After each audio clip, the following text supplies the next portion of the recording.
Travel View Nepal channel present.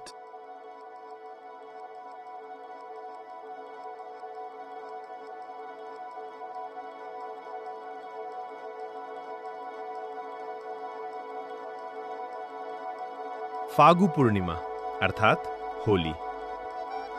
नमस्ते प्रिय साथीहरू, आज हामी तपाईहरूलाई नेपालको हरेक कुना कन्दरामा रंग, खुशी र उमङ्ग छर्ने फागु पूर्णिमा अर्थात् होलीको यात्रा गराउन गइरहेका छौं। यो पर्व केवल रंग खेल्ने दिन मात्र होइन, यो हो वसन्त ऋतुको स्वागत, असत्यमाथि सत्यको विजय र मन जोड्ने एक पवित्र सांस्कृतिक उत्सव।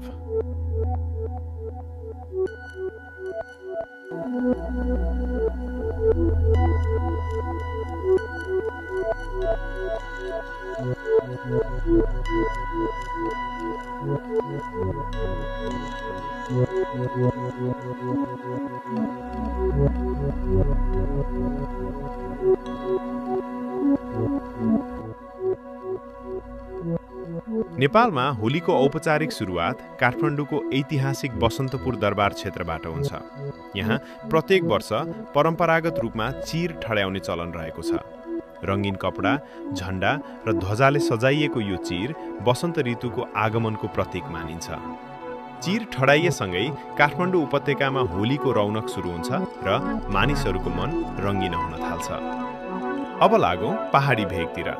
गोर्खा, नुवाकोट, धादिङ, कास्की, तनहुँ जस्ता पहाडी जिल्लाहरूमा होलीलाई मर्यादित, पारिवारिक र सांस्कृतिक रूपमा मनाइन्छ। यहाँ अबीर र थोरै रंग प्रयोग गरिन्छ, फागु गीत गाइन्छ र एक अर्काको घरमा गएर शुभकामना साटासाट गरिन्छ। यो होली हल्ला होइन, भावनाले भरिएको सम्बन्ध जोड्ने पर्व हो। अब झरौं तराई मधेस क्षेत्रमा। यहाँ होली पहाडी क्षेत्रभन्दा एक दिन ढिलो तर अझ भव्य रूपमा मनाइन्छ। ढोल, डीजे, नाचगान, रंग, पानी र खुशीको भेलले सडक, टोल र सहरहरू रंगीन बन्छन्। तराईको होली सामूहिक उत्सव हो, जहाँ जात, धर्म, वर्ग सबै भुलेर मानिसहरू एउटै रङमा रंगिन्छन्। अब कुरा गरौं फागु पूर्णिमासँग जोडिएको सबैभन्दा प्रसिद्ध पौराणिक कथाको।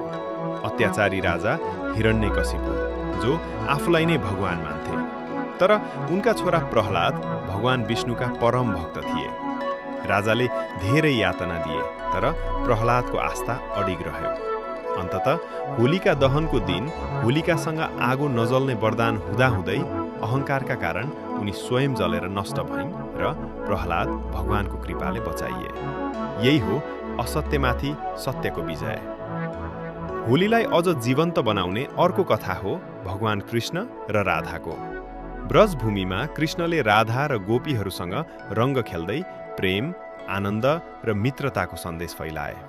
त्यही परम्पराले आज होलीलाई प्रेम र खुशीको पर्व बनाएको छ। प्रिय साथीहरू, होली भनेको केवल रंग छ्याप्ने दिन होइन, यो हो रिस र द्वेष बिर्सने अवसर, टुटेका सम्बन्ध जोड्ने समय, नयाँ आशा र ऊर्जा भर्ने पर्व। यस होलीमा सभ्य बनौं, सुरक्षित बनौं र प्राकृतिक रंग प्रयोग गरौं। अन्तमा फागु पूर्णिमाको सबैलाई हार्दिक मंगलमय शुभकामना। रंग जस्तै तपाईको जीवन पनि सधैँ रंगीन रहोस्।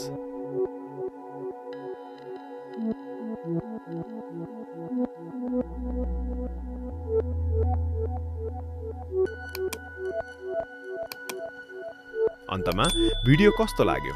राम्रो लाग्यो भने लाइक, कमेन्ट, शेयर र सब्स्क्राइब गर्न नबिर्सनु होला है, ताकि आगामी दिनमा यस्तै प्रकारका भिडियो सामग्रीहरू बनाउने र तपाईं सामु पस्कने प्रेरणा र हौसला हामीलाई मिल्नेछ।